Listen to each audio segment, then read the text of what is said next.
Köp sanly adamyň gatnaşmagyndaky köpçüliklerin çäreler Türkmenistanyň durmuşyndaky dürli wakalaryň aýrylmaz bir bölegine öwrildi. Büjet işgärleri, studentler, mekdep okuwçylary, çağlar baglaryndaky körpeler we ýaşullar çärelere gatnaşmaga mejbur edilýär. Gatnaşmakdan ýüz öwrenler dürli kynçylyklara, şol sanda işinden aýrylmak howpuna duçar bolýar. Bu aralykda Mary welaýatynda maýyp çağlar üçin mekdebiň işgärleri çärelere gatnaşmakdan boşadylmagyny gazanyp bildiler. Bayramalda maýyp çağlar üçin niýetlenen köp ugurly mekdebiň işgärleri yerli häkimetler tarapyndan ýygyderli gurnalýan çärelere gatnaşmak borjundan boşadyldy. Azatlyk radiosynyň habarçysynyň sözlerine görä, munyň üçin işgärler etrap soňra welaýat administrasiýasyna ýüz tutupdyr.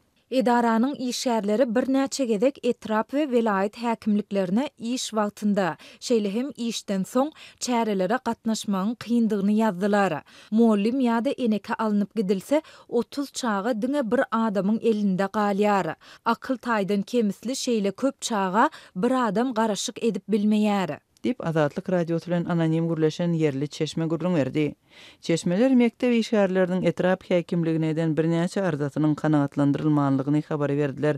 Etrap häkimligine ýüzlenmeleri netije bermäsoň işgärler welaýat häkimetlerine ýüz tutupdyr. Olaryň eden ýüzlenmesi barada ýagdaýdan gönden göne habarly çeşmeleriň biri şeýle gurrun berdi. Wilayatyň häkimligine bir näçe işgär geldi. Ilk bilen olaryň arzasyny kabul etmek islemediler. Ýöne gelenler zerur bolsa Aşgabatda ýüz tutmaga da taýýardyň aýdyp boyun egmediler. Şondan soň olaryň islegleri kanagatlandyryldy. Dip Çeşme Azatlyk radiosuna gurrun berdi. Azatlyk radiosu mekdebiň administrasiýasyndan Bayram Aliýanyň etrap häkimliginden we Mary welaýatynyň häkimliginden resmi taýdan maglumat alyp bilmedi. Çeşmelere görä mektepde maýyp çağlar üçin klasslar 30 okuwçydan ibarat. Käbir sınıflarda 40 okuwçy bar. Akyl taýdan kemisli çağlar bilen işleşmek kyn bolýar. Häkimetleriň işgärleri çärelere gatnaşmaga ýygyderli mejbur etmegi olaryň işini gaty kynlaşdyrýar we işgärleri hüner borçlaryny ýerine ýetirmek mümkinçiliginden mahrum edýär. Türkmenistanyň hökümeti raýatlary ýurduň durmuşyndaky dürli wakalar sebäpli geçirilýän we däwe öwrilen dawaralara hem çärelere gatnaşmaga mejbur edýänligi üçin tanqid edilýär.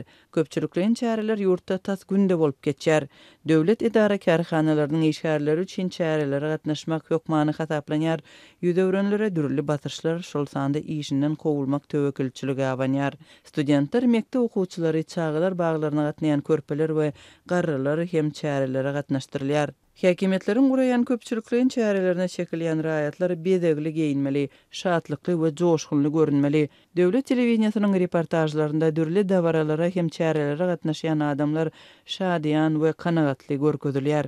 Döwlet propagandasy şowhunly dawaralar arkaly ýurtdaky ykdysady kynçylyklardan we agyr sosial problemalardan ejir çekýän halkyň bahtyýar ýurtda ýaşaýanlygyny görkezmäge çalyşýar.